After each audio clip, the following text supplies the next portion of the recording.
A cousin is a child of one's uncles and aunts. Systems of degrees and removals are used in the English-speaking world to describe the exact relationship between two cousins and the ancestor they have in common. Various governmental entities have established systems for legal use that can more precisely specify kinships with common ancestors existing any number of generations in the past, though common usage often eliminates the degrees and removals and refers to people with common ancestry as simply distant cousins or relatives. Basic definitions. The ordinals in the terms first cousins, second cousins, third cousins refer to the number of generations to one's closest common ancestor. The number of G words used to describe this ancestor will determine how close the relationship is. For example, having great-great-grandparents in common would be third cousins. When the cousins are not the same generation, they are described as removed. In this case, the smaller number of generations to the common ancestor is used to determine the degree, and the difference in generations determines the number of times removed. Note that the ages of the cousins are irrelevant to the definition of the cousin relationship.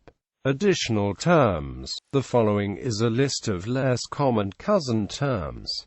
Relationship charts. Cousin chart. A cousin chart, or table of consanguinity, is helpful in identifying the degree of cousin relationship between two people using the most recent common ancestor as the reference point. Cousinship between two people can be specifically described in degrees and removals by determining how close, generationally, the common ancestor is to each person. Canon law relationship chart. Another visual chart used in determining the legal relationship between two people who share a common ancestor is based upon a rhombus shape, usually referred to as a canon law relationship chart. The chart is used by placing the common progenitor, a descendant, in the top space in the diamond-shaped chart, and assigning a direction to each of the two people, A and B. Then follow the line down the outside edge of the chart for each of the two people until the respective relationship to the common ancestor is reached. Upon determining that place along the opposing outside edge for each person, the relationship is then determined by following the lines inward to the point of intersection. The information contained in the common intersection defines the relationship. For a simple example, in the illustration to the right, if two siblings use the chart to determine the relationship, their common parent is placed in the topmost position, and each child is assigned the space below and along the outside of the chart. Then, following the spaces inward, they would intersect in the brother diamond. If the children want to determine the relationship, they would follow the path established by the parents but descend an additional step below along the outside of the chart. Following their respective lines inward, they would come to rest in the space marked first cousin. In cases where one side descends the outside of the diamond further than the other side because of additional generations removed from the common progenitor, following the lines inward shows both the cousin rank plus the number of times removed. In the example provided at the right, generations 1 through 10 from the common progenitor are provided. However, the format of the chart can easily be expanded to accommodate any number of generations needed to resolve the question of relationship.